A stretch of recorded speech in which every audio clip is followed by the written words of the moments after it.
Okay, welcome to another edition of the last Newsdesk on the Left. I'm your host, Mac Paladin, and the usual crew of suspects is here. I love hearing myself. Haha. Echo. Echo.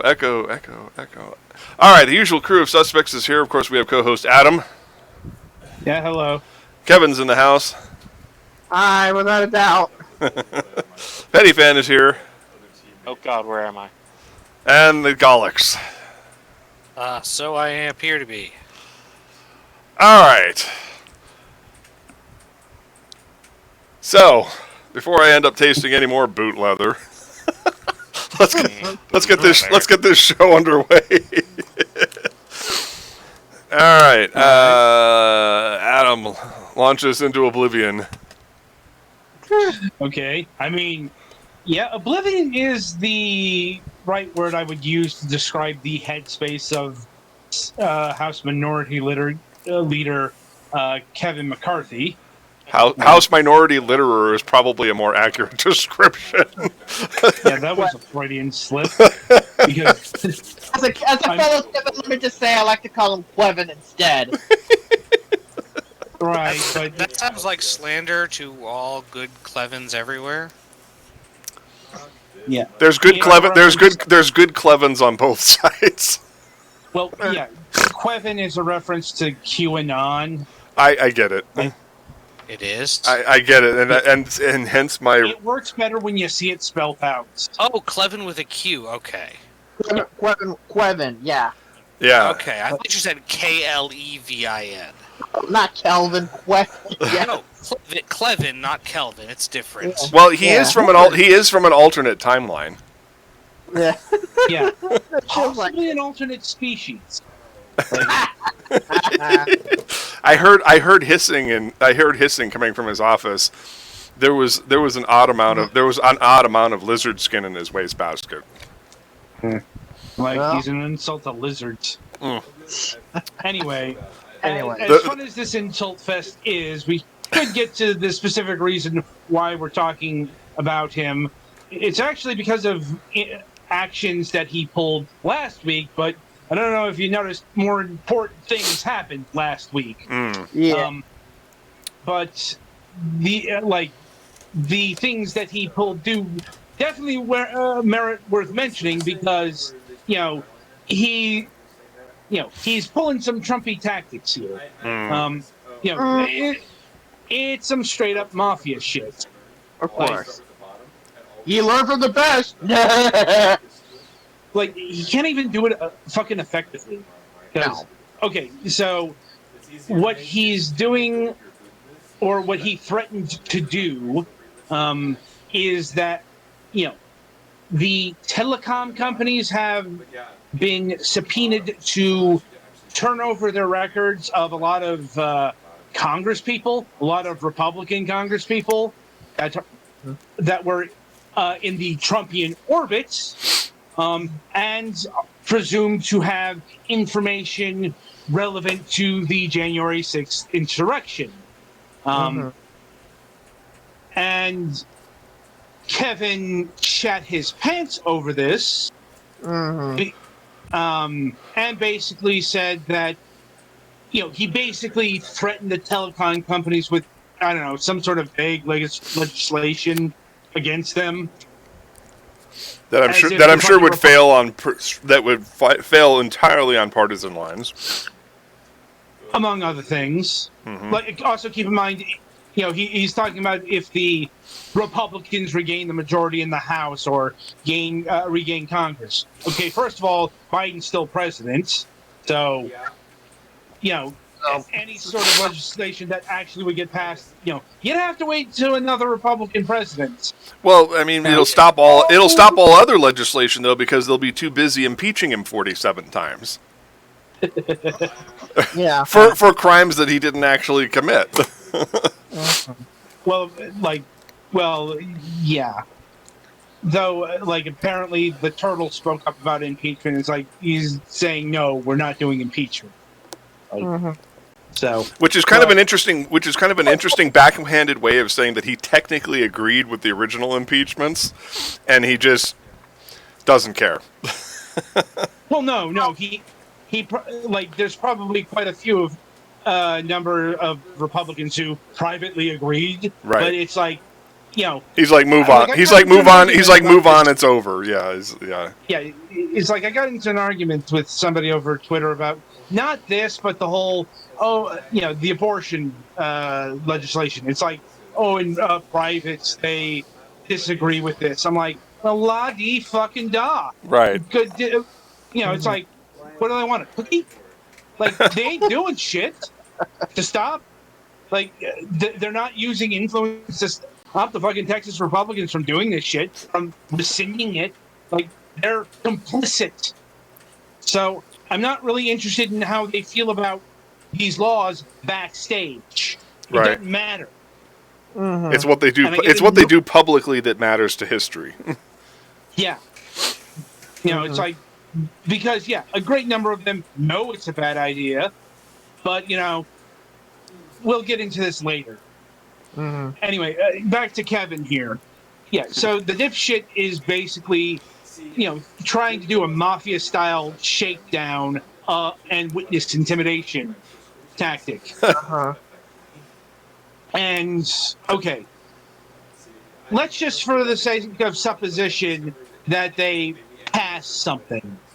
This is a phenomenon known as ex post facto, if I'm remembering Latin correctly. After the fact. Yes. It's trying to make something illegal that's already transpired. And, generally, law doesn't work that way. Yeah, they'd still be exempt from prosecution because it's grandfathered in prior to the law existing. They can try to make laws that are retroactive, but those tend to fail at the Supreme Court level, no matter how conservative the court. Yeah. In fact, the more conservative the court, the less they like ex post facto. Right. So basically, it's the emptiest of empty threats. Now, but that also gets into the connection of why he made it. Because, it turns out, Kevin McCarthy is connected to those phone records. Shocking. Like, it's like obvious. We knew that in real time. Like, wait a minute. Why the heck would he be talking about them? Why the heck is he being so hard on it? Oh, it's because your name's on the list. Oh. Yeah. Well, thanks for giving it away. It's like, maybe we don't have to worry about the Democrats losing the House if we expel like 60 or 70 Republicans. I mean, way to give yourself away. Like, you should have just shut up because, hey, if you shut up and you let the thing continue to run, chances are maybe things don't happen by the time you get back to majority and you can kill the committee. Yeah, it's like, here's the thing, Republicans, y'all really can't pull off the Trump shit. Only he could do that, and even that had limits, let's say. Mm-hmm. Why do you think they're bringing him back? Why do you think they're going to bring him back for next year? And they can't quit him. I'm aware of that. Tangentially related to this, we were talking in the pre-show about Biden's approval ratings taking a little slip lately, and they were bemoaning the fact that Obama's numbers like this were like this around this time, and they lost the House and the Senate and this and that, and we have too narrow of a margin and this and that. And it's like, yeah, but you see, the Republican approval rating in Congress right now is at an all-time low. It has not bounced back at all. So it's like, even amongst Republicans, the Republican performance in Congress, whether it's because they're not Trump enough or they're not doing what they want them to do or they're being intransigent or whatever the Republican voter base is basing their opinion on, it's like they're cratering hard. And people who are being put up and backed by, like, Trump, for example, as, primary challengers for more moderate Republicans and stuff like that, are literally dropping out of the party because they're being exposed. Right. So and go on. It's also, don't worry about poll numbers right now. We are still in the year of 2021. Worrying about midterms 2022 is... a fool's endeavor at this point. Still a year away. Yeah. Hell, we haven't even had primaries yet. Mhm. It's like, and as far as what's going to affect the shape the elections of next year, we COVID may, economy. I we was may have seen it. We may not have seen it. Like, that's the thing. A lot can happen in a fucking year and change. Yeah. well. I was merely outlining how even more empty a lot of these threats are because of the fact that there's a lot of people who would be thinking that they're going to be part of the majority, next year, and it's like I don't know, man. You're looking kind of shaky yourself. Yeah. I mean, Right. it's basically, of course, it's good. Of course, midterms are like, historically, you want to check on the party. And I hate to say that because this makes me Well, cringe. just keep in mind, things have already been shaken up.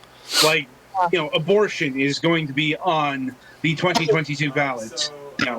because Yeah. we still have the big case to go. Yeah. That still hasn't happened yet. Mm-hmm. Oh, that's not the only thing. Like, on Afghanistan, it's in the past. It's going to be in the past, and the whatever the haunted feelings of Afghanistan veterans are, they're not going to be at the heart of 2022. It's just not going to be a thing. And frankly, the IAVA and the Afghanistan veterans and all those people, they kind of lost me in 16 because we remember that campaign that form that they had on the Intrepid. Yeah, I remember that. They pretty much they weren't hard on Trump at all. They were they basically obsessed with emails with Hillary for like 20 minutes. So Right. kind Keep of in lost. mind, this was also after a Republican committee cleared Hillary and Obama. But, never mind. Fuck that. But- Her email. Yeah, Yeah. but so Lin- some of the Afghan veterans who are in Congress apparently don't seem to realize the problems of what they were fighting in. So it's like, yeah, I mean, we'll wait and see, but I'm not quite sure they understand it themselves. I'll have to say it's there. Probably, it's certainly one of the toughest things you could ever face, that something you were engaged in for 20 years ended up being, well, I won't say pointless, but it's like, it ended up Pointless becoming more we were pointless. there for the wrong reasons. Well, no, we stuck around for the wrong reasons. That's right, yeah. Stuck around for the wrong reasons. Better Right. put it. Yeah. We're stuck around for fraud. And quite frankly, keep in mind, the populists had enough friction. More people need to read Clausewitz's On War. He absolutely described the actual stuff that happened here. The populists got tired of Afghanistan. I mean, for fuck's sakes, the media got tired of Afghanistan. Nobody gave a shit until shit went sideways. Mm-hmm. Yeah. I mean, it really wasn't. I mean, us getting out wasn't really a big story until, oh my goodness, the Afghans are folding, and oh my goodness, Kabul's about to fall. Yeah, I mean, they're still on about that. And, Maybe. I honestly don't know. But what's interesting about it, and I think we talked about this a little bit last week, is that the Taliban themselves are not really responsible for the chaos. Like, they're actually standing by, because at this point, because of the arrangements they made with the former president, who shall not be named, and wanting the United States to recognize them for their own legitimacy, they're kind of standing on the sidelines. Most of what's going on right now is chaos brought on by Islamic State. Yeah. The terrorist attacks on American troops that killed 13 people was not the result of the Taliban. They were standing idly by, trying to let us go. And they're also letting Afghan citizens that don't meet their criteria kind of get out of Dodge too. I don't know about that one. I've read a number of articles that have said that that's what they're intending to do. They're not really that interested in keeping people that don't like them around.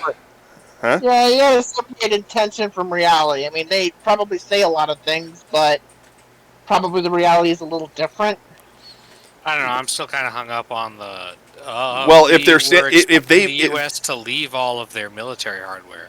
they're leaving a bunch of American stuff alone, including the embassy. They haven't touched a single document in the American embassy because of the fact that it's actually extremely likely that they would want us to come back diplomatically to bolster their legitimacy.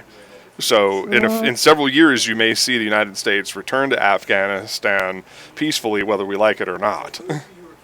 Well, it's also they don't want to draw us back in militarily. Because of what Yeah. Lindsey Graham said. Lindsey Graham said he was talking about going back in militarily in force this time. And it's like, you're fucking crazy, dude. Yeah, I'm like, That's why I think the Taliban is going to do everything possible to let us go. And anybody that wants to go with us can go. Because it's easier for them. It's not a matter of principle anymore. Because, it's like, we just want our country back and we want you out. Until we need you. yeah. I mean, yeah. Go ahead. That's kind of why Afghanistan is fading quicker than I think the media wanted it to. Yeah, well, they wanted to make big hay about it, and of course, for certain long-term Republicans, it suits their agenda to keep stirring it up with nonsense. Of course, Afghanistan could easily come back to the news thanks to TFG deciding to use the families of the dead to be political props. And they'll gladly do so because they're all in the same mindset as him. Yep. Right.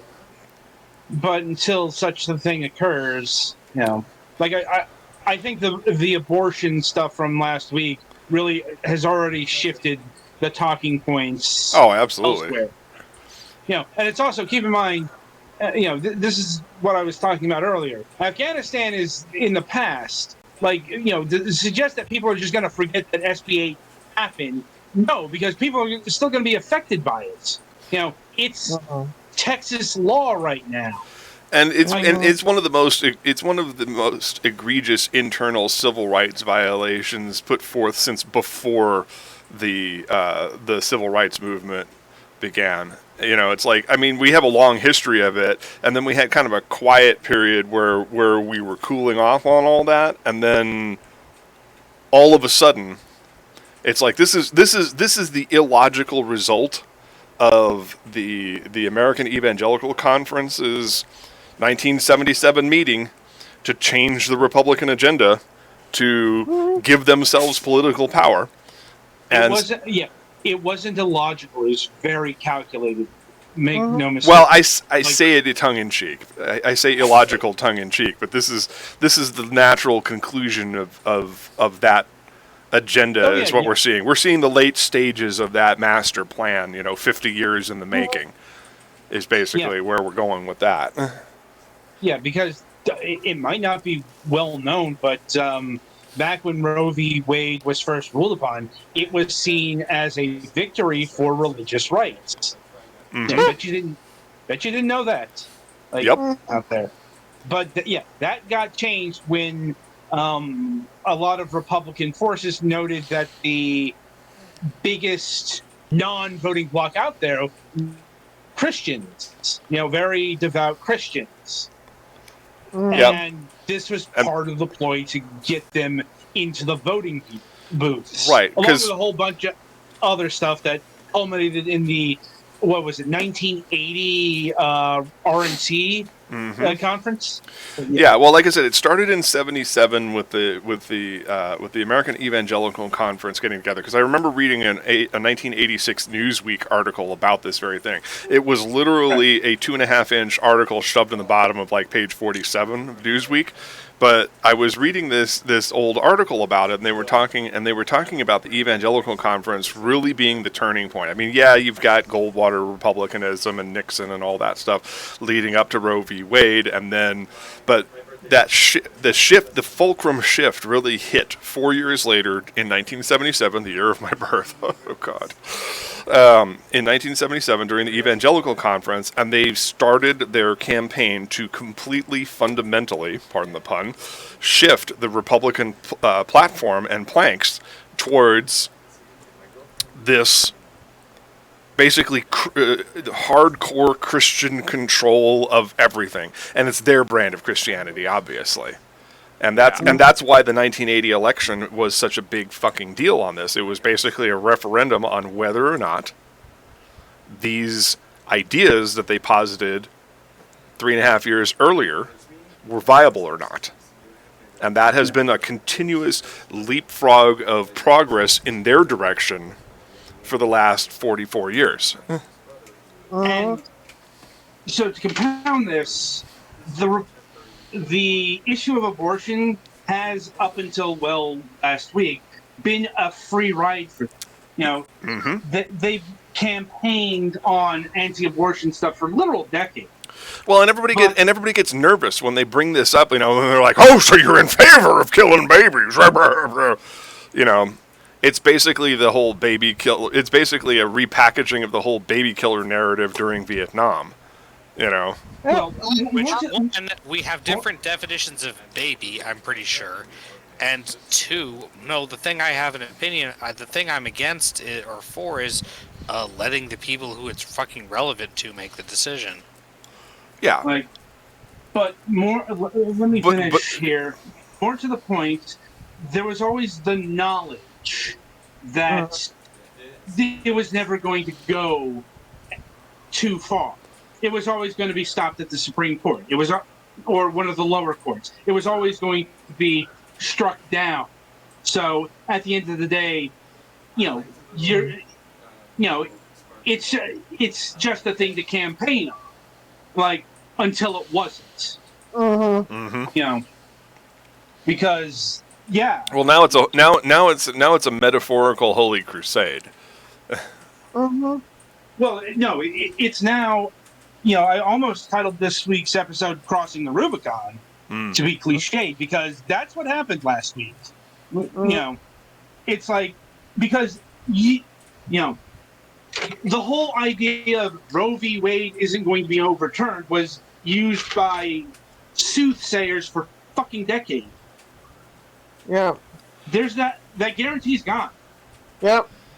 Well, and they've always been chipping away at the fact that it was a 5-4 decision. It was not a unanimous decision one way or the other. It was not a heavily weighted decision involving both parties. It was pretty much a 5-4 vote along party lines. And then Casey in '92 pretty much opened the door for this happening, because it's pretty much stated, we went way too far. Let's dial it back a bit. And then that dialing it back a bit becomes, let's dial it back all the way. Right. But that's not what we're talking about here. Dialing back isn't the same thing as, effectively banning it. Well, if you didn't have that dialing back, you wouldn't have this movement to eventually dial it back all the way in the States, and then eventually over time you would get the court support to officially dial it all the way back. But that's not what happened here. What happened here was something else. Because, once again, I have to emphasize, it's not just that abortion's effectively banned or whatever. It's the whole bounty system. Yeah, and I'm curious as to how they're justifying that as a thing. But right. Yeah, I mean, I don't really want to get hyperbolic here, but it's like when you put that kind of money on people's heads, it's only a matter of time before there's a, shall we say, a reenactment of Crystal Knocked. Well, it's also further compounded by one of the other laws we didn't talk about last week. It's that anyone over 21 in Texas can now carry a handgun without any fucking training or license. Yeah. So it's more like my home. So it's more like my current home state of Arizona. Yeah. I mean, we are the Wild West out here. Yeah, pretty much. No, the Wild West had gun laws. Yep. Oh, shit. Bullshit. Oh God, did they? Huh? Yeah. The Wild West wasn't that fucking wild. The Wild West would be scared shitless of the things we got going on now in terms of firearms. Yeah. Well, I think you could argue we're more wild now. Well, it's also here is something that isn't hyperbolic. It's not going to stop at Texas, like No. because like here in Florida, like fucking the state legislature is already talking about having a version of the Texas law voted on next year, if I'm remembering correctly. That being said, the Republicans do seem to be uneasy about this. I did see they're waiting to see how this winds itself through the courts. I think it's not just through the courts. I think it's also through the midterms. Yeah, I have 3 words for you: college-educated women. Yeah, Those 3 words right there, and this are going to collide head-on. I'll tell you that right now. because If you care about this issue, you go hard on college-educated white women, especially college-educated white women, and let them know, hey, they're actually serious about this. This isn't bullshit. They're not bullshitting anymore. that gets me to fucking DeSantis, because I actually caught his response to whether or not he would sign a version of the Texas bill here, and he said he's pro-life and he would look into it. It was a real, if you will, politician answer, because that means he's fucking worried shit about.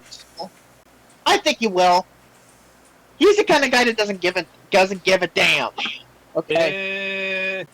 He's the kind of guy. But here's the thing: his poll numbers are fucking abysmal. He's underwater like by double digits right now. And But the thing, if it is, is there? The only person who could possibly give him a run for his money is Charlie Crist. Anybody else probably can't. well, Charlie Crist is running. Keep in mind. All right. Now, if he's the nominee, then he's going to have to jump through hoops. But the problem is, he could easily say a lot of things during the midterms, get reelected, and then do it. That's a different thing than what we're talking about here, because, like I said, the timeline that's aligning on the Florida version is next year, and Right. that's an election year. So, like, that's going to have a material effect one way or another on the election. True. So, It's up as a discussion point. Even if he doesn't sign it, they could easily reintroduce it in 2023, and that's still going to be a talking point in the election. I get that. I get that. I'm just saying, his response wasn't a yes. I'm going to absolutely sign this. I'm going to protect the unborn, or whatever fucking bullshit that they use to sell this. He fucking ducked and dodged. And that tells me he's worried about what this will do to him. Yeah, Like, and he also, hopefully, he also doesn't say what Abbott did. And that is, we're going to eliminate rape. He literally said that. I laugh bitterly. I laugh bitterly because there's nothing funny about this man. No, it's not. It's not funny. No, it's like, okay, first of all, as was pointed out, the obvious. Oh, so you had the power to get rid of rapists and you're choosing to do it now? Yeah. It's like, what are you going to do? Call out the Texas Rangers to ride out into the sunset and round them up? Or rather, what are you defining rape as? Yeah, that eliminate all rapists. Yeah, get out of here. Yeah, Minority Report came up on that one. Murder! Oh my god. So, yeah. Does he have precogs in the pool? I'm like, Jesus Christ. if he does, there's shit. Yeah. I'm like, This guy is this. You know what? It's an insult to insane people to dismiss him as insane. It's like, if he's crazy, he's only crazy like a fox. yeah. He's only doing what he's doing because it's hard for a Democrat to win in Texas. Yeah. Like, No, he's trying his damage to make it easier. I think it's going to be less difficult in the foreseeable future. I think it's going to be a little less difficult. I don't know. I suppose that does remain to be seen. The trend has been moving towards Texas becoming very purple-y and politically. And that's why they passed laws to ensure that they stop that trend. Mm-hmm. Well, we'll see if that's actually enough, because keep in mind, see, this is another problem with the abortion stuff, because you just supercharged the opposition. Oh, yeah. Yeah. You know, But can it be supercharged enough? I know that is the question, but my point is, I mean, it's still going to take time. It's still going to take time. It's not like imminent, like next week or anything like that. But you know. We are talking about, once again, a year and a bit of change. Right, because Abbott is up for re-election next year. Yeah, and this is why it's been called this has been called an own goal by Republicans, because Democrats have been admittedly been hurting over Afghanistan and the COVID, some of the COVID response. Like, that's just kind of what happens when you're in charge. You get blamed for even the shit that idiots do. Yeah. Yeah. We still have anti-maskers and anti-vaxxers and no actual clear path for the federal government to respond to that. Yeah. They've done everything they can without doing anything, shall we say, extrajudicial. Yeah. I wouldn't quite agree with that. They would probably need to file more lawsuits, get the power of the courts, because guess what? Vaccine mandates, they are enforceable. The Supreme Court said so a goddamn century ago. That's true. So they can do more. It's just, they've been kind of erring on the side of caution, but apparently Biden is going to unveil a new 6-point plan tomorrow. Keeping my fingers crossed. Keeping my fingers crossed. Yeah. I mean, he talked about a little bit about it, but there was questions of enforceability. So right. Still, it's. I mean, there's only so. Remember, it's like there is so much he can do, because he's going up against states who will gleefully look at anything from the federal level and say, "Fuck you, we're going to do our own damn thing." That being said, I do think the kid gloves need to come off a bit. Oh yeah. Because, this is a crisis of the unvaccinated now. Like 99% of new COVID cases are the unvaccinated. It's like figure people who are vaccinated get less of the cases because way too many fucking people listen to Joe Rogan. Oh my fucking god! Well, I mean, the fucking asshole. Well, I mean, Joe Rogan is used to taking horse medication. Now, to be fair, he's come relatively lately in this process. People have been doing all that type of stuff. He fucking praised the horse worm medication, even though it was the Monaco. Oh, I know. It's just that's more relatively recent. I mean, the horse medicine stuff was going on for like a couple of months before Rogan came out and accelerated. Yeah, things. but wasn't he right? But wasn't he with the whole what the hell was the medication that Trump was touting back in the day? The lupus medication. Yeah. I mean, he was part of that. But again, he was pretty much following that. Look, yeah. Snake oil by any other name is still snake oil. Well, hey, but hey, look, okay. If we want to put our target sights on a correct public figure that did something idiotic, you could always talk about Alex Jones popping five horse med pills on the air while chugging a Rolling Rock. A Dos Equis? What the hell did he do on the air? He took 5 of the horse pills with a beer on the air. Yeah, I'm amazed he's not dead already. He must be Satan. He's the worst. He's more dangerous than Rogan, I think. Oh yeah. Because he's got the more. I think he's got the more politically, in tune folks rather than Rogan over there. Wow, you really struggled to say that sentence. I did struggle. Yeah. Trust me, you were like hunting for that word because you're like, I really can't call them savvy because that's not true. There's nothing savvy about that. Right. I mean, I know for a fact that he's going to hell, but I mean, come on. That's the place too. Yeah, it's like. Look, if hell doesn't actually exist, it will exist specifically for Alex Jones. Yeah. So Well, the spirits of the cosmos will create it just for him. Right. Exactly. But anyway, and his ilk. But yeah, well, the only joke I was gonna make was that well, Rogan is probably used to taking horse medication, what with Special K and all that.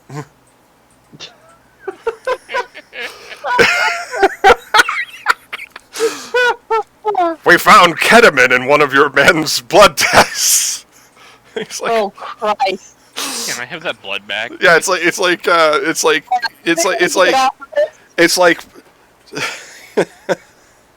I mean, it's bad when I have to make an Armageddon reference.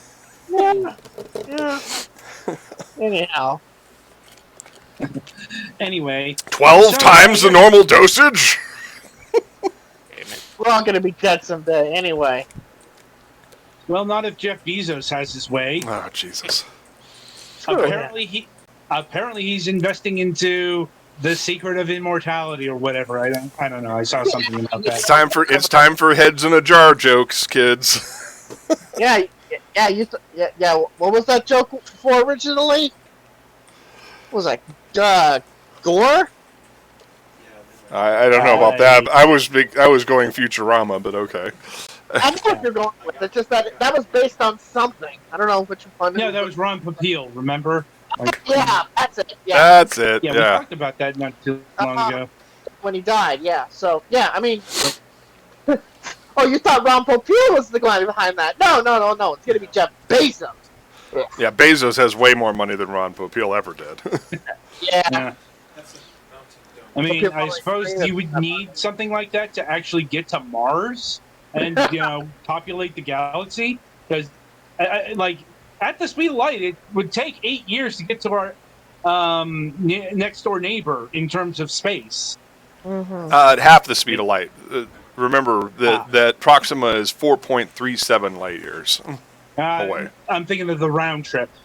Well, yeah, to get back. But, it's like the whole idea of traveling to the neighboring star system in order to mine it for resources and then come back here. It's like we haven't even mined our own solar system yet, for Christ's sake.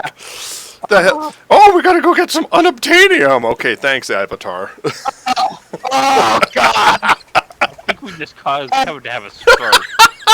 And now you just reminded me about what's coming next Christmas, and I'm not looking forward to it. I want to see it just so I can see who they get instead of James Horner to do the soundtrack. Hopefully it's another rip-off artist. It would be Hans Zimmer. Anyway, I only steal from myself. I'm not looking forward to Avatar 2. Yes, I hate that thing with all of my being, and we'll probably talk about that some other time. I feel like that's a franchise that they really should have struck the anvil on that one a little harder sooner, rather than later. Can we even really call it a franchise? Like, I know it's a franchise in James Cameron's mind. It was planned to be 5 films right from the beginning. Well, it's a franchise in James Cameron's mind, and in terms of Mickey Mouse's money, and Disney wants this to be a franchise. Otherwise, they spent billions of dollars for nothing. Well, are you kidding me? Cute animated aliens? That's right. They're fucking bread and butter right there. Yeah, we're gonna get Navi babies, and I'm not looking forward to it. God, I just had the Muppet Babies theme pop into my head as soon as you called them Navi babies. As long as it's you two. Something about Navi babies, blue kittens in space.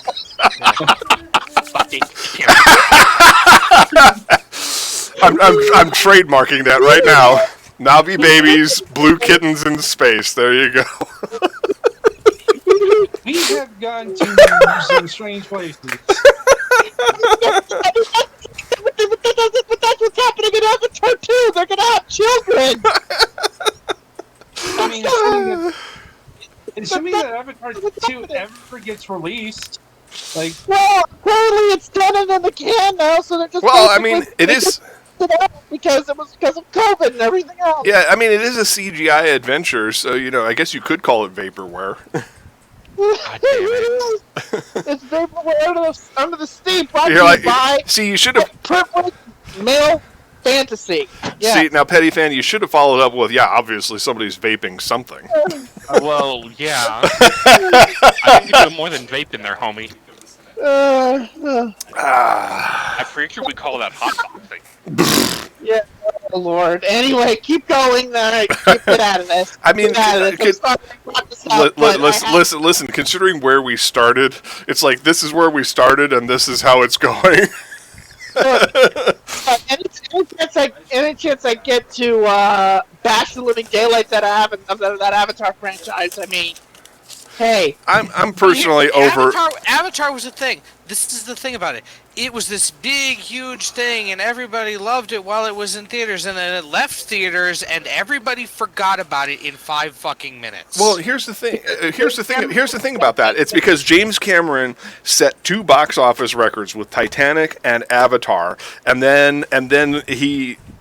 You know, I don't know if he rested on his laurels or argued with the studio too much or whatever the deal was, but the bottom line is that then Star Wars overtook him. Yeah? That became 20th Century Fox's primary focus until Disney bought him. Yeah, I mean, if you think, think about it, Star Wars did come about, start back up as soon as Avatar came out, because Avatar was supposed to be the new Star Wars for Fox, and then all of a sudden Disney oh, we got Lucasfilm now, let's go ahead and restart this puppy here. Right. And now Disney bought Fox, and now Disney's like, well, Star Wars is over now. Oh, there's the Star Wars at home. Okay, here, come here. Well, not just Star Wars, but Marvel. That too. Yeah. Now. We got and it's proof that one company can actually multitask. Yeah, it's like. Well, I mean, I should hope Disney could multitask since they own so much.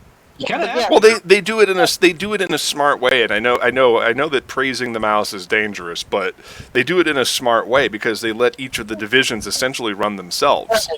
Right. Yeah. It's like and only step in when there's like either cross-platform concerns or some big public PR debacle, like some of the Marvel creators and whatever.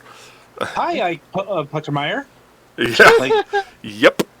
It's like Star Wars is done and over with. Marvel, yeah, we're still rolling with that, but we pretty much had the big blowout with everything. Well, else. and don't forget John Lasseter. Yeah, and and now it's like, yeah, we got Star Wars at home. Oh yeah, let's go big on this because James Cameron is a guaranteed money maker, and most assuredly will match his money that he made in the first Avatar. I hope that's not proven right. It's not like sequels usually do worse than the original. Yeah, I mean, have you ever heard of the bell curve of sequels? It's like, especially when we're talking about not just one sequel. No. Not just one, but two, not 3, not 4, but 5. Yeah. This is never going to happen. No, at best you're going to get a trilogy, and even then it's probably going to be like after the second doesn't get up there. I mean, everybody was convinced that Independence Day could be a franchise, and they pined for it for 2 decades, and then we finally got it, and it's like, I'll quote Mr. Spock on this, that sometimes the having is not so great a thing as the wanting. Yeah, and although that's probably also a case that you probably should have done another Independence Day, like, in the 90s. Yeah. We probably should have seen Independence Day 2 come out in, like, 1999, not... and also, Roland Emmerich wanted it to be a standalone film, and the studio and the fans twisted his arm until he did it. And then when you go half-heartedly into something, you get half-assed results. Of course, there was a problem. He certainly seems to be enthusiastic for his latest film, if I can call it that. Mm-hmm. Fucking Moonfall. Of course. The problem with that Independence Day thing is that there was also somebody else who did not want to do any more Independence Day movies. His name was Will Smith. The reason that movie made the money it did. Oh, he was okay generally with the idea of being in it. He just wanted more money than the studio was willing to pay.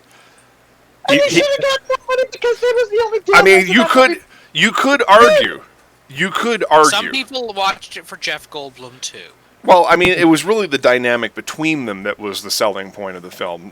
One or the other by themselves would not have carried this sequel, as evidenced by the fact that Jeff Goldblum couldn't carry it. But of course, it bombed. But you could also argue that Will Smith deliberately priced himself out of the movie. Well, I mean, sure, but at the same time, it's like he deliberately sabotaged the negotiations by asking for too much. Not that he isn't worth it, but, you know. Yeah, but yeah, maybe that's the case. Maybe he did deliberately price himself out, but the problem is that he also knew for a fact that without him, that movie wasn't being made. And if it wasn't he also making Suicide Squad at the same time that they wanted him to do Independence Day 2? I think so, and I think he also was coming off of a string of disappointments. Yeah. If you will. Yeah, like After Earth and a couple other things that I can't remember. After Earth and a couple other things. Be nice to his kids. It's not their fault. But of course, it's like again, but again, it's like sure, you know, maybe he came off of those. Maybe he had that conflict and he had all of those problems, those flops of movies. But at the same time, it's like, you know, that an Independence Day sequel with him in it probably would be the thing that may rejuvenize him. It's not an uncommon tactic amongst creatives for them to say, well, I'll do it for your lower amount if you give me more time. But if you want it done right, if you want me to drop whatever the hell I'm doing right now to do whatever asinine thing you want me to do, then this is going to be my exorbitant price. Mm-hmm. Because, you know, like you said, scheduling conflicts and all, they always gloss over that fact because it's very, as a filmmaker myself now, I've learned a lot about the depths of depravity that the industry falls into. It's like Uncola Man says here in the chat, fast, cheap, or well, choose two. You know, that's a great example of that situation. It's like, well, you can have me now, but you're going to have to basically buy me out of whatever else I'm doing. Which frankly is reasonable. Absolutely, yeah. absolutely. Oh, absolutely. You'll never hear me disputing that on a talent basis. It's like, look, if you can do the thing, and at the price that I want, and I have to wait a little bit, me personally, I'll wait a little bit. But you know, if it's that urgent, I'll go somewhere else. But studios need all their money now. This was a case where they chose wrong. They should have either given him the money that he wanted or waited. Mm-hmm. Of course, you know, then Robert Loggia would have died for the whole 3 seconds that he was in the film, but yeah. some of which looked CGI because he looked half dead in the movie. Anyway, I guess speaking of Avatar, over to The Last Airbender, because it's come out that the upcoming theatrical movie is going to be CGI. And oh boy. Okay, let me explain something to the people out there. This was, of course, going to happen because what was the last major 2D theatrically released movie from Hollywood? Well, seriously, was it Princess and the Frog? Like, that's what's coming to mind, and that was 2009. Didn't Disney do something recently? Something about ancestors or whatever. I don't royal possibly, ancestry. But this is kind of getting to my point, isn't it? We're having trouble remembering. So yeah, this was going to happen. It's not even a question of whether it's good or not. It's just this is how major Hollywood motion pictures are done in this day and age.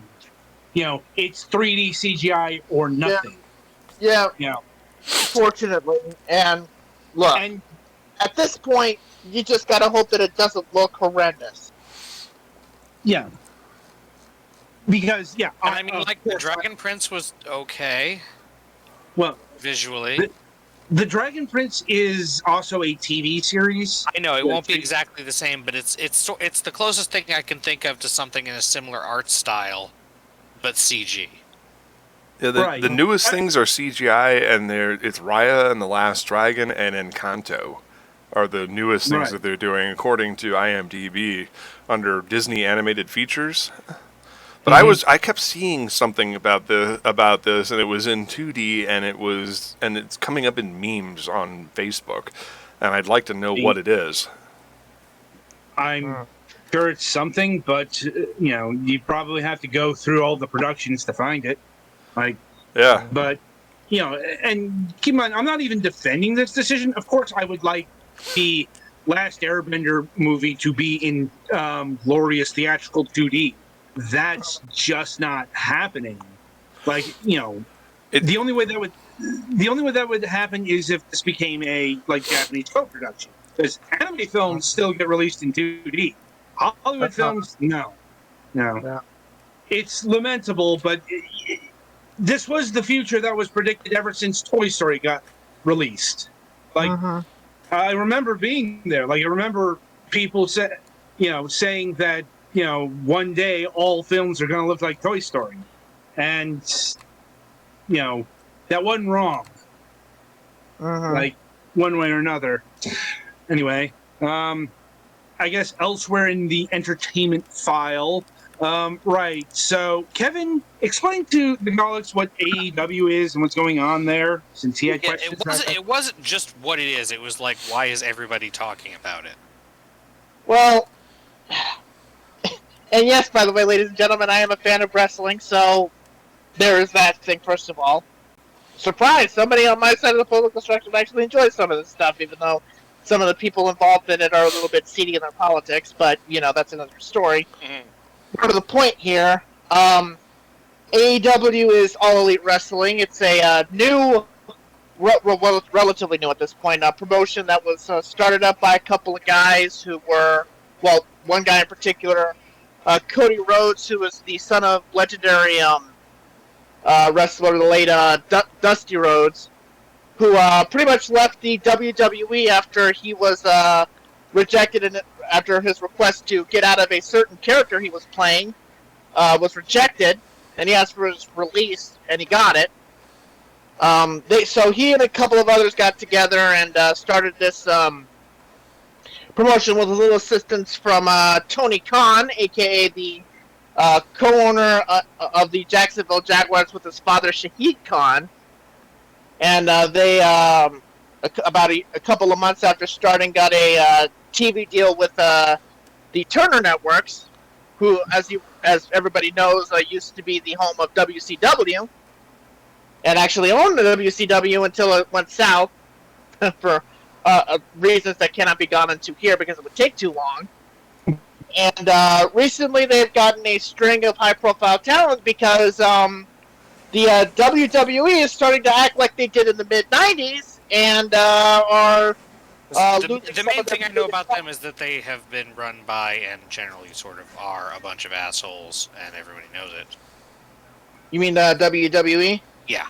Yeah, they're run by the McMahon family, aka Vince McMahon, who's like I talked about, he's also getting his own special place in hell. Yeah, I mean, if I were to go into full detail, we would be here all night and probably for an entire week.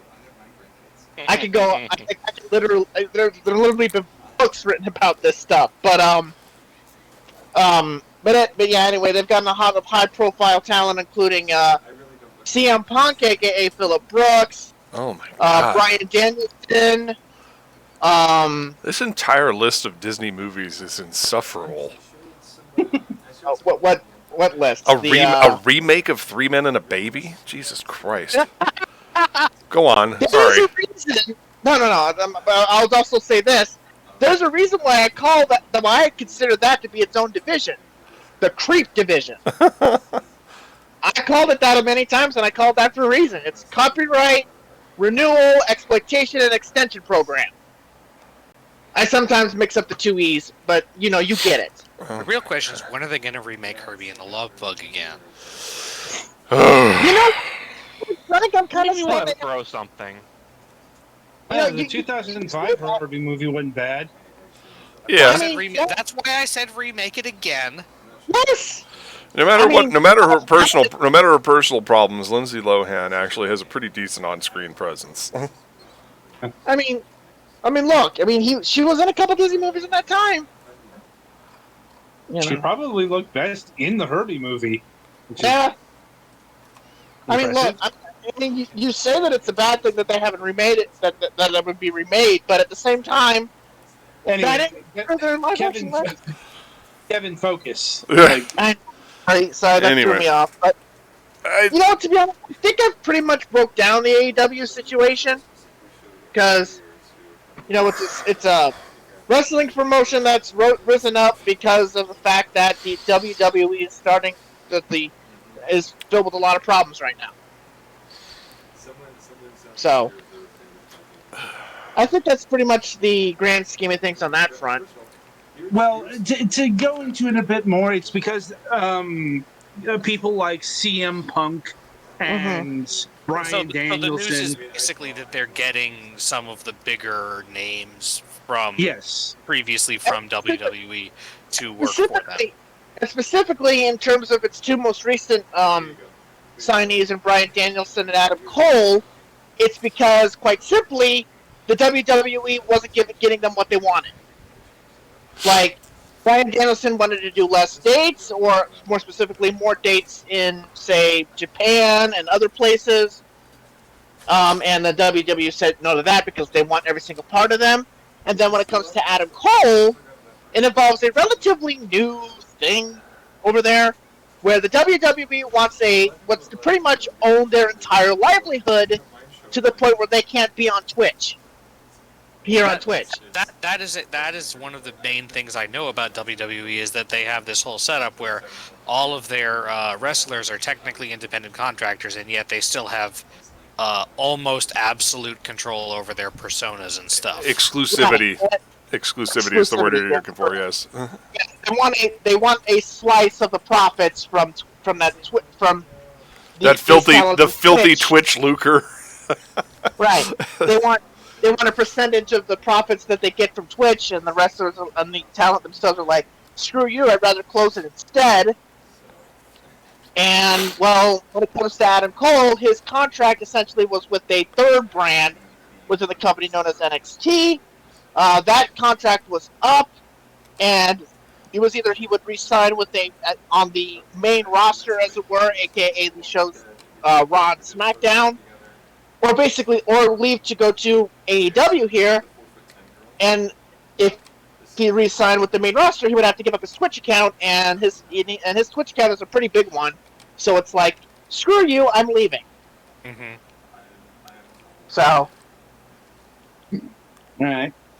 But yeah, that's basically what's going down over there, and it's a long-term problem for WWE because there's apparently a lot of people who, at this point in time, because of the fact that there is actually right now a large ecosystem where you don't necessarily have to go to WWE to be successful anymore. Mm-hmm. There are multiple other promotions along with AEW, Ring of Honor, Major League Wrestling, New Japan Pro Wrestling, the NWA, and a bunch of other small, local, regional-based independents as well. So you have this whole, and also Impact Wrestling. So you have this whole side ecosystem here that does not require you to be a part of WWE, and now all these WWE guys can simply go to the ecosystem rather than stay in the WWE. And it doesn't help the fact that WWE's creative is not really a good one right now, and is killing talent left and right. So, yeah, it's a very interesting time in wrestling right now, and it has a lot to do with the fact that WWE is not in a good place right now, and there's actually now a relatively stable, if not strong, ecosystem here to where you don't have to be in the WWE. Mm-hmm. Because they've been almost the only game in town for a long time. I mean, that's they were. I mean, that's the reason I'm not in the WWE. No. Yes, Mac, it's that. That's the only reason. Yeah, even though we like to wrestle in the mud here. Yeah. Even though we frequently give the smackdown and other trademark terms. Yeah. Anyway, I'll be expecting my copyright strike to appear after the show. I don't know. Anyway, Nah, we're parodying it. It's fair use. Yeah, for the last thing this week, it's the end of an era for Adult Swim. As after September 18th, I think. Family Guy will no longer be airing on that channel or any Turner network. It's being kicked over to Freeform and FXX. Yes, part of Disney's never-ending obsession with internalization. Consolidation of IP, yes. Yeah, well, it's like, what's going to make them more money? Having Family Guy reruns on their fucking FXX and Freeform channels that nobody watches, or, some of the biggest cable channels out there still. But I say this is a particularly notable end of an era because, Adult Swim is, in a large part, the house that Family Guy built. Yeah, I mean, the reason why Family Guys exist today is because of Adult Swim. Yeah, I mean... the reason it survived because it got big on Adult Swim. If it hadn't reran and got big on Adult Swim, then it would not be here today. Yeah, because that was part of why it resurged in the first place. Yeah. The other was the really good DVD sales of the first few volumes of Family Guy. Of course, the reason why the DVD sales went up is because of those reruns. Right, it was kind of a feedback loop, and I will admit I was certainly part of it back in the day. I think I still have my copy of Family Guy Volume 1 and 2. A lot of people were. I appreciate. Yeah. I don't care for the day-to-day of watching full episodes of Family Guy, but I do enjoy its mimetic value. I mean, a lot of those mimetics were of that time, and yeah. No, I mean even to this day. Through Family Guy reruns while waiting for either Bob's Burger reruns or Toonami, the Family Guy does not hold up. No, even its earlier seasons, it's like if it's not the humor, it just looks like shit. Yeah. That being said, yeah, Family Guy is still a popular institution, and think of it what you will, but it would not be around without Adult Swim because it was already dead when it hit Adult Swim. Right. I think that gets. It was canceled. It was canceled. Yep. Yeah. It was. Yeah. After they revived it, they put a little more money into it. Yeah. They polished it. They polished up that turd just a little bit. Yeah, they made it look good, but the overall story got worse. I mean, yeah, there's some question about the number of jokes that Family Guy has ever had, and also especially has now. Frankly, I think American Dad has more mimetic value because it basically took the lessons they learned from Family Guy, even though it's still a walking corpse. But they took the lessons they learned from Family Guy and refined it, basically. Also, the good writers on Family Guy, for whatever that's worth, moved over to American Dad. Yeah.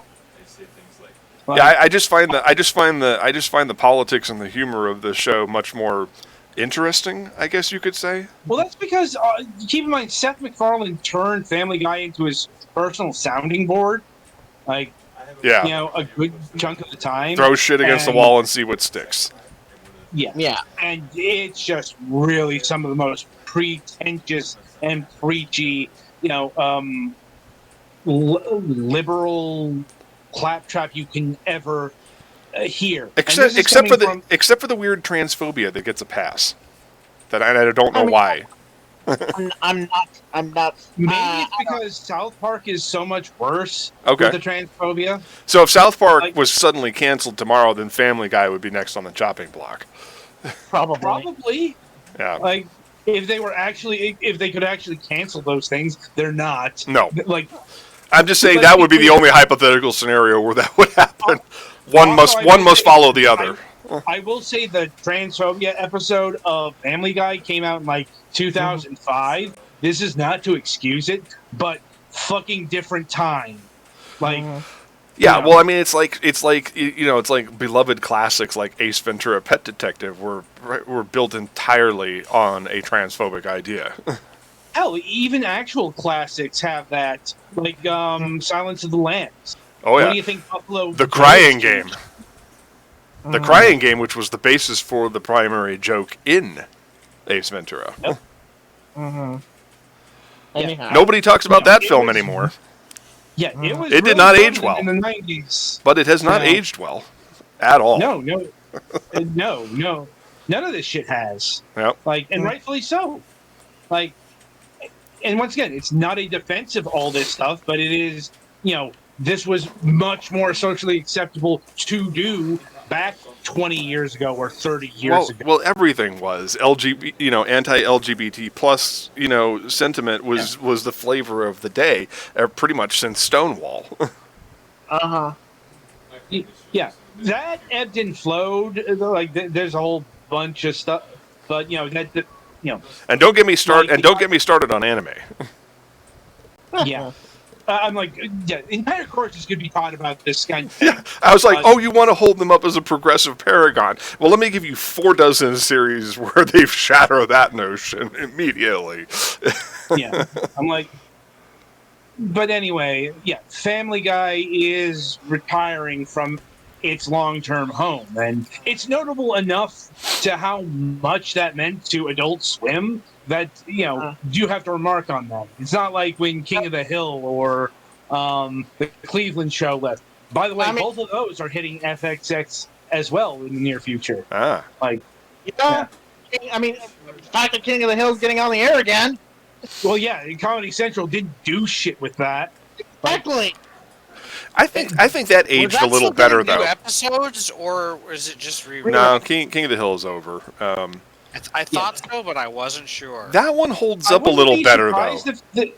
I wouldn't be surprised if they're trying to bring back King of the Hill in some form, because I've heard about it. I've heard rumors. I mean, how many revivals has Beavis and Butthead gotten? One. King of the Hill's central conceit doesn't require large quantities of licensed music videos for the characters. Yeah, I will say King of the Hill, you can bring back. Beavis and Butthead are of a very specific place in time. Not just the music licensing, but they were fucking children of music videos. That's one thing that. Yeah, they were classic MTV. Yeah. They were the representation of their audience. That audience fucking vanished after the 90s. Didn't the first short hit in like 88 or 89 or something like that? 80, I think it was 90, 91.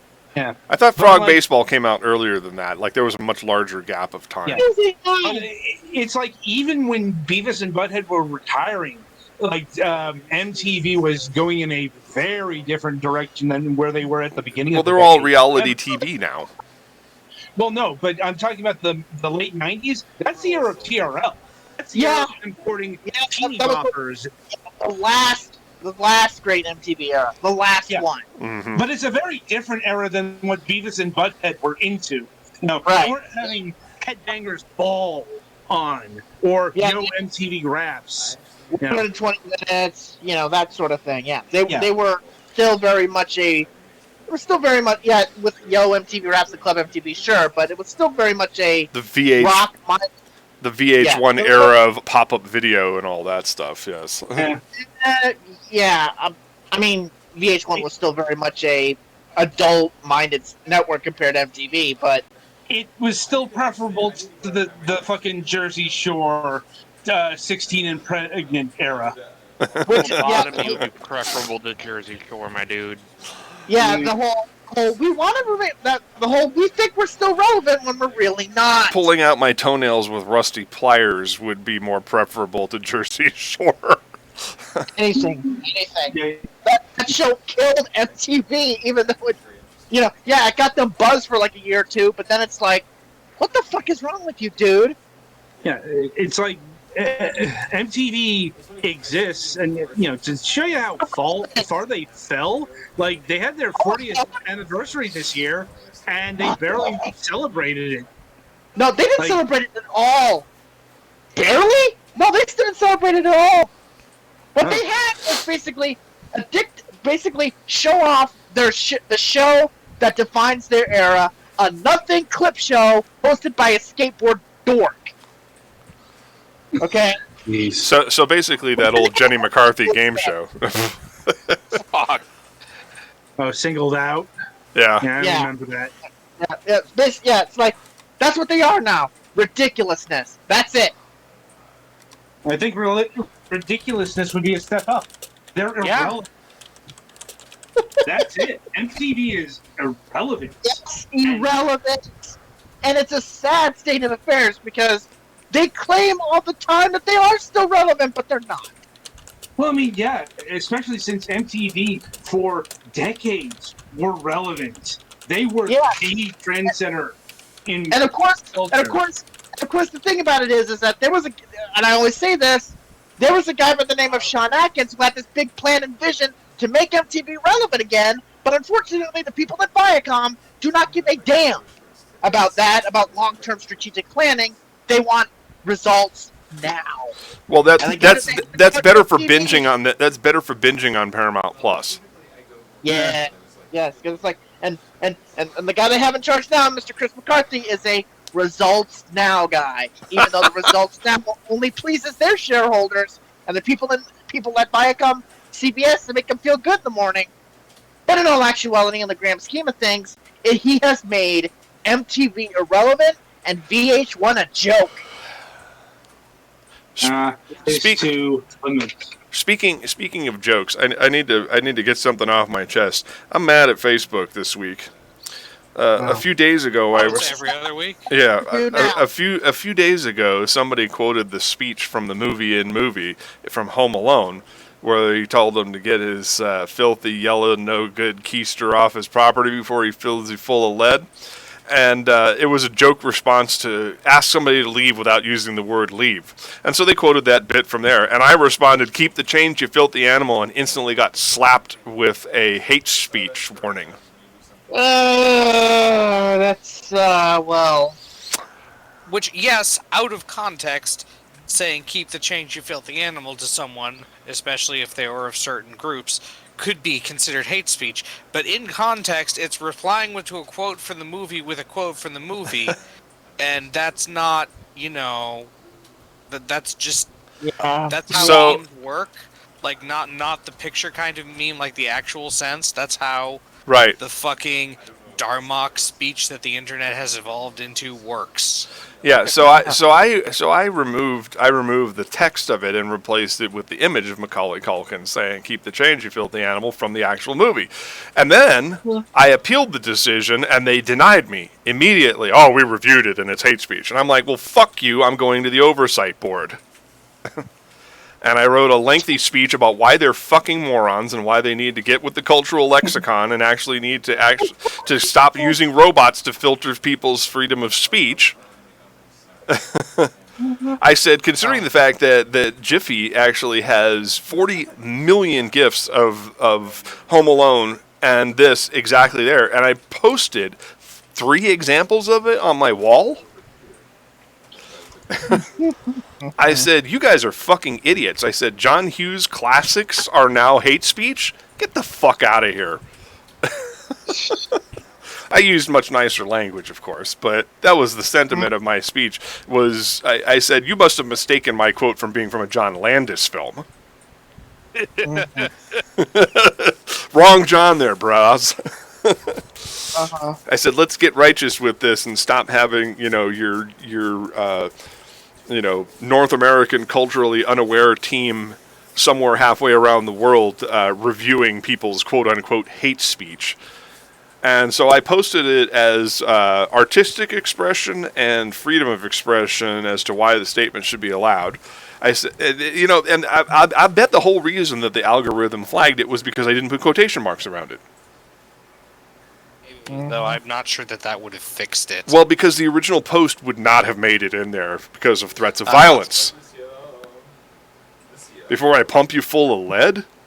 That's a threat of violence. So it had quotation marks around it. No. They were just talking about refilling their mechanical pencil for them. Oh, yeah, obviously. Mm-hmm. So that's my current crusade against Facebook this week, is that on every platform that I have, I will be denouncing this shit. Feel free to go over to my Twitter feed and like my entire tweet storm about this. something filthy animals. Yes, exactly. Apparently that's how we're going to have to quote it from now. Well, you can't say the filthy animals part. I had to censor the word filthy now by eliminating 2 of the letters. Really? I would have thought it would be the animals that would be the problem. No, because animals by itself, it's the combination of filthy and animals together that is obviously pejorative. Ah, well. Keep the change, you filthy algorithm. Holy cow. Snap! Of course, now we'll be sanctioned by Twitch for hate speech. Yeah. The algorithm. Mm-hmm. Mm-hmm. The algorithm knows all. You know what? Considering the fact that we managed to get almost 2 full seasons of this show out without being flagged for hate speech is definitely a monumental achievement. Well, thanks for kicking the hornet's nest. Yeah, now that I've said it, of course, we're going to get 3 strikes immediately in my inbox. Anyway, should probably wrap up for the week. Yep. Only thing I've got to say about studio business is I've begun poking my nose into the hornet's nest of 3D modeling. I've started working with Vroid for a couple of characters that their design has a slightly more generic anime feel to them. Although I got to admit, now actually playing with this software and gaining some expertise with Vroid Studio, I have now learned that it is actually an amazingly sophisticated 3D editing software. People are literally making accessories, entire airplanes and objects out of the hair tool. What? Yep. Yep, there is a video I just watched on YouTube about making objects with the hair tool, because otherwise everything is just textures on preformed UV maps that you can manipulate, but that's it. And so we're making like hair bows and belts and wrist accessories in Unity and Unreal Engine and all that stuff. There's just a lot of crazy shit that I'm learning very, very rapidly because the hair is able to move around more. Yeah, you can actually pull the mesh all the way down to about the mid thigh. So you can actually make some pretty extensive. I was watching somebody make a collar with a chain attached to it out of hair. So I'm messing around with Vroid because we don't have the budget yet to actually get all of the characters made privately by a commissioned artist. I have a person in India working on the main character of our new film. It's called Galahad, based on Starship Moonhawk. I released the opening theme to it about 6 months ago, I think it was. And it's a follow-up to my book, How to Steal a Starship. And we're going to do this one in 3D using either Unity or Unreal Engine, whichever is most convenient for us, and gets us the post-processing effects that we want. Basically, it's going to be a Ruby-style animation. So I've begun pre-production on this film. I've started hiring actors on the sly. I sent a contract to Morgan Berry, who is going to lead the film as Commodore Melissa Cobalt. So while I haven't tagged her in anything yet, that is the official line as of today, is that Morgan Berry will be headlining this film as the voice of Melissa Cobalt, Admiral Gilead Cobalt's eldest daughter, in a recursive time loop story. Oh boy. Yeah, it's not gonna be the hell is that Tom Cruise movie? Cocktail? End of tomorrow. End of tomorrow. The one that's based off a fucking Japanese doll or something, and they changed the Edge of title. Tomorrow. That's Edge of Tomorrow. Edge of Tomorrow, yeah. Groundhog Day, yeah, not quite. This one isn't designed to be funny, but yeah, it's like it's a closed loop time travel story with a little predestination paradox. Live, Die, Repeat is the other title. Yeah. And the Japanese light novel it's based on is All You Need Is Kill. So. Yeah. Sounds about right. So I'm in the process of constructing 2 of the 3 main characters of the film, and there will be some secondary co-stars that go along with it. But it's a direct sequel to my 2002 novel, actually 1998 novel, How to Steal a Starship. And so, pretty excited. When do you want to build a starship? I've already made a joke about that. Who wants to be a starship? I thought that was going to be the integral. Yeah, exactly. It's a part of a trilogy. It's like How to Steal a Starship, Who Wants to Be a Starship, who wants to build a starship. Yeah. Anyway. Anyway, so that's the big thing that's going on in the studio. The Mercadian Affair is kind of on hold because that project has gotten a little out of control. In terms of scale and scope, as a 3-film OVA, it's going to be very, very difficult for us to produce and pay for.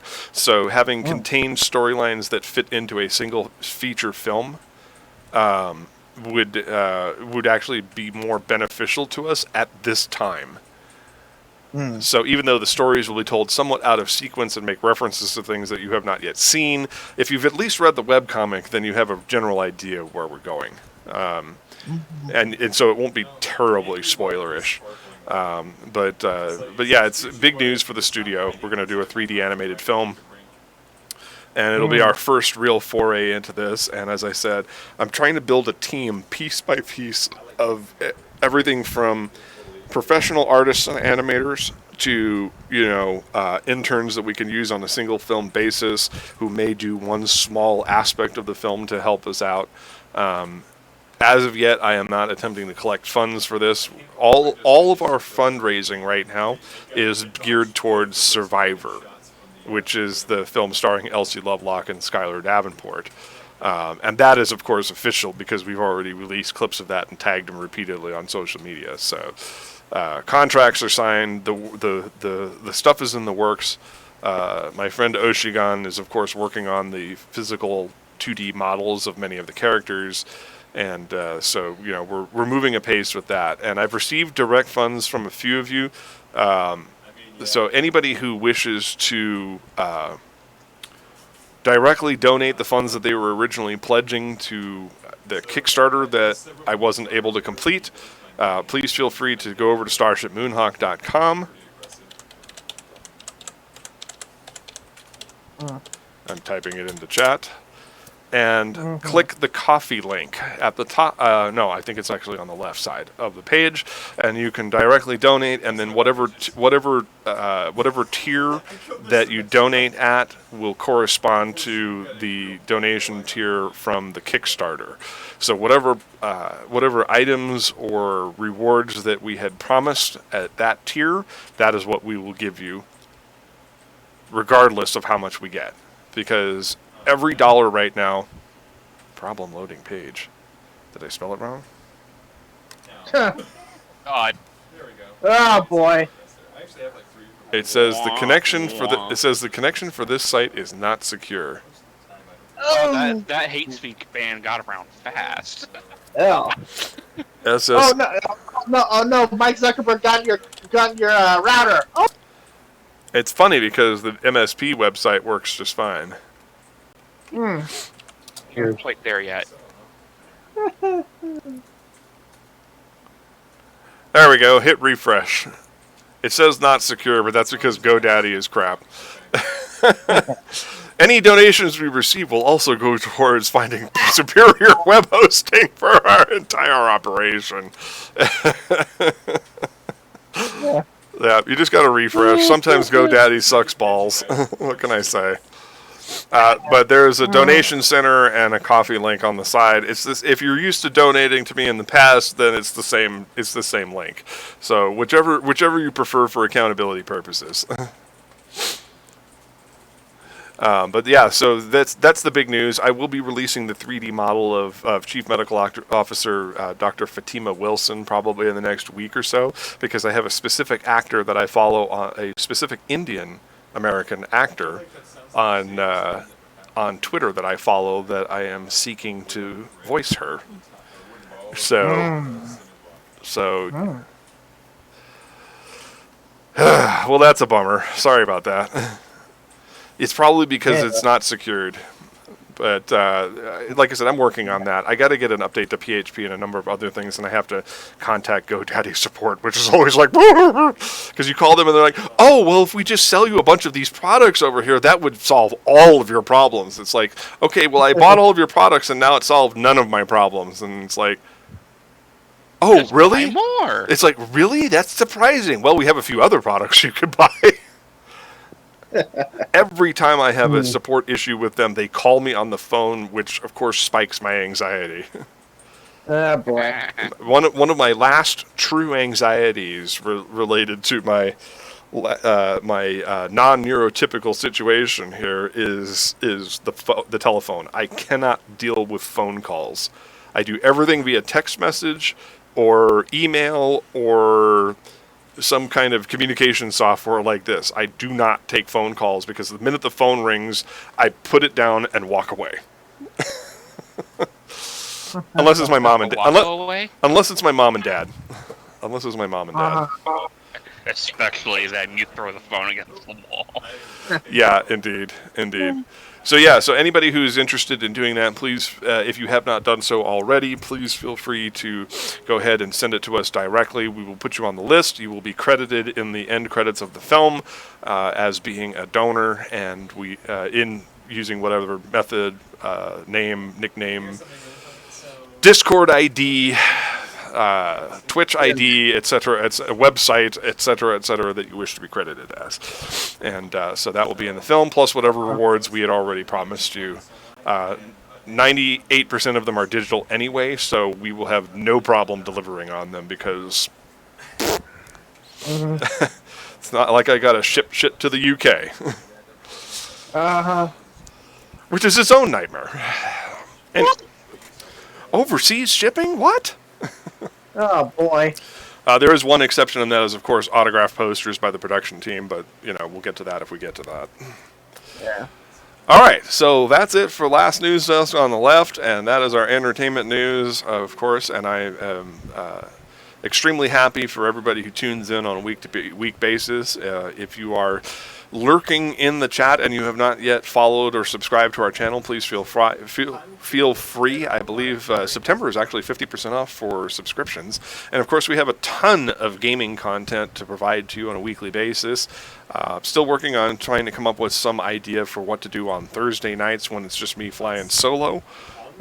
It may be another episode of Retro Gaming Emporium. It may not. And of course, join me and the Golics on Sundays at 3 p.m. Pacific time, so that way we can do more MS Saga shenanigans as we enter, God willing, and I'm making the sign of the cross right now, God willing, we can actually get into Act 3 of the storyline without too much... Yeah, we've tied a few times, but the Black Zaku is kind of a son of a bitch. So. Yeah, I'm probably just going to grind up to level 40 and then slaughter him. Because I don't know any other way to do things other than to bludgeon it with brute force. I mean, it's an RPG. That's valid. I just don't like min-maxing. It's actually more tedious than repetitive action to me. Mm-hmm. So once again, thanks everybody for coming out, and we'll of course see you next week for another episode of Last News Desk on the Left. On behalf of myself and the crew, I'm Mac Paladin. Thanks for watching. Stay safe out there, kids. Max up and backs up, y'all. Indeed.